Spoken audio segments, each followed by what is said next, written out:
नमस्कार, मैं हूं आपके साथ अंजना शर्मा और आप देख रहे हैं सरताज इंडिया न्यूज। तो आइए शुरुआत करते हैं आज की खास खबर से।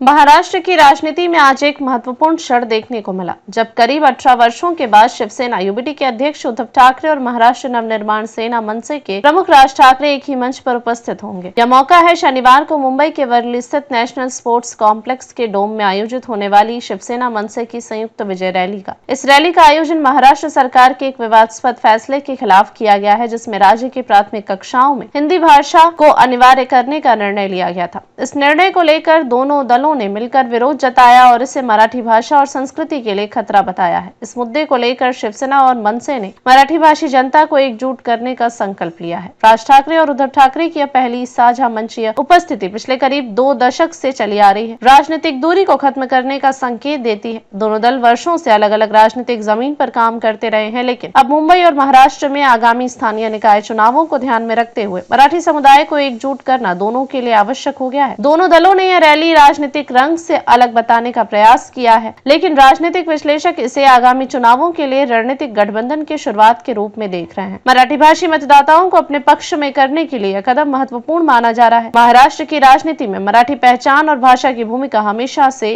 अहम रही है और इस रैली का मकसद भी यही प्रतीत होता है। इस संयुक्त रैली में उद्धव ठाकरे और राज ठाकरे के भाषणों पर सभी की नजरें टिकी होंगी, क्योंकि दोनों नेताओं की बोलने की शैली और उनके राजनीतिक विचार महाराष्ट्र के भविष्य के लिए संकेत देंगे। उद्धव ठाकरे ने पिछले कुछ वर्षों में शिवसेना यूबीटी को नया आकार दिया है और राज ठाकरे ने मनसे को महाराष्ट्र के खासकर मुंबई में अपनी पकड़ मजबूत की है। अब यह देखना होगा कि उनकी साझेदारी स्थानीय निकाय चुनावों में किस प्रकार की राजनीति को जन्म देती है। शिवसेना यूबीटी और मनसे दोनों ही दलों ने इस रैली में मराठी समाज को अपने पीछे खड़ा करने के लिए कई प्रकार के सांस्कृतिक और भाषाई मुद्दों को प्रमुखता दी है। वे चाहते हैं कि मराठी भाषा को राज्य की प्राथमिक शिक्षा में प्रमुखता मिले और हिंदी को अनिवार्य करना इस पहल के खिलाफ है। दोनों नेताओं का मानना है कि मराठी भाषा और संस्कृति का संरक्षण और संवर्धन महाराष्ट्र के सामाजिक और राजनीतिक भविष्य के लिए जरूरी है। यह रैली न केवल एक राजनीतिक सभा है, बल्कि महाराष्ट्र की मराठी भाषा जनता के लिए भी एक महत्वपूर्ण आयोजन है, जिसमें वे अपनी भाषा, संस्कृति और अधिकारों के लिए एकजुट हो रहे हैं। पिछले कई वर्षों से महाराष्ट्र की राजनीति में मराठी पहचान के मुद्दे ने विभिन्न दलों को जोड़ने और तोड़ने का काम किया है। अब उद्धव और राज के साथ एक साथ आने से यह मुद्दा और भी जोर पकड़ने वाला है। राज ठाकरे और उद्धव ठाकरे दोनों ने इस रैली को राजनीतिक लाभ से ऊपर उठकर मराठी समाज की मजबूती और भाषा के संरक्षण के लिए एक मंच बनाने की कोशिश की है। उन्होंने सार्वजनिक रूप से कहा है कि यह रैली राजनीतिक पैंतरेबाजी से अलग है और इसका मुख्य उद्देश्य मराठी भाषी जनता को जागरूक करना और उन्हें अपने अधिकारों के प्रति सजग करना है। मुंबई सहित महाराष्ट्र के कई हिस्सों में इस रैली को लेकर उत्साह और जश्न का माहौल है। मराठी भाषी समुदाय के लोग इस मौके को बड़ी संख्या में देखने के लिए आने वाले हैं। सोशल मीडिया पर भी इस कार्यक्रम की खूब चर्चा हो रही है। राजनीतिक विश्लेषकों की नजरों में यह रैली आगामी नगर निगम चुनावों की रणनीति का हिस्सा है।